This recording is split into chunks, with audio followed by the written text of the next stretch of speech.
नीट paper फुटी प्रकरणी सर्वोच्च न्यायालयाची केंद्र सरकारला आणि राष्ट्रीय प्रशिक्षण प्राधिकरणाला नोटीस, SITच्या मार्फत तपास करण्याचेही निर्देश।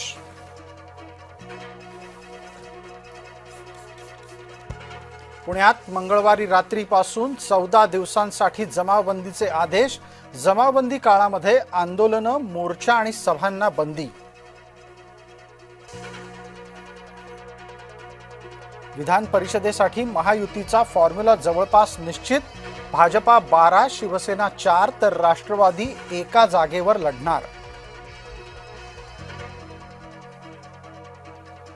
चंद्रपुरासह गडचिरोलीतही काँग्रेसचे 60 पेक्षा जास्त नगरसेवक संपर्काच्या बाहेर। नगरसेवकांना भाजपानं अज्ञात स्थळी नेल्याची चर्चा। भाजपानं नगरसेवकांना 5 लाख रुपये देऊन पळवलं, वडेट्टीवारांचा आरोप। नगरसेवकांवर कारवाईचा दिला इशारा। हिंदूंवरील अन्याय आणि अत्याचार खपवून घेणार नाही, बिर्याणी खाणाऱ्या पोलिसांवर कारवाई करू। नेरळमधील विराट हिंदू संमेलनात नितेश राणेंचा इशारा।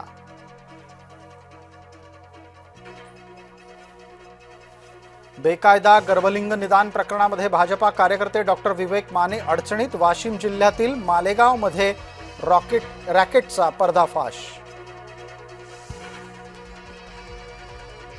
इंधनाचे दर पुन्हा भडकले, सलग टप्प्याटप्प्यानं चौथ्यांदा इंधनाची दरवाढ।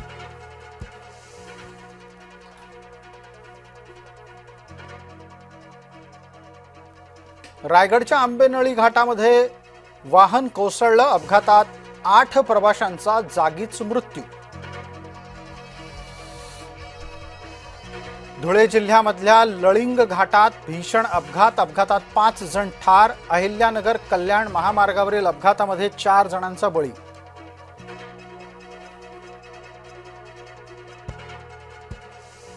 पालघरमध्ये लसीकरणाच्या नंतर 2 महिन्यांच्या बाळाचा मृत्यू। लसीकरणाच्या पूर्वी बालक पूर्णपणे सुदृढ असल्याचा पालकांचा दावा।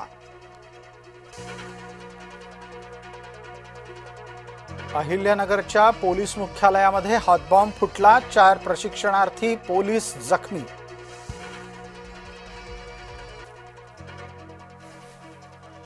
पादचाऱ्यांच्यासाठी कोस्टल रोडच्या भुयारी मार्गावर छत बसवणार, पदपथ, सायकल ट्रॅक आणि परिसर अधिक सुशोभित करणार।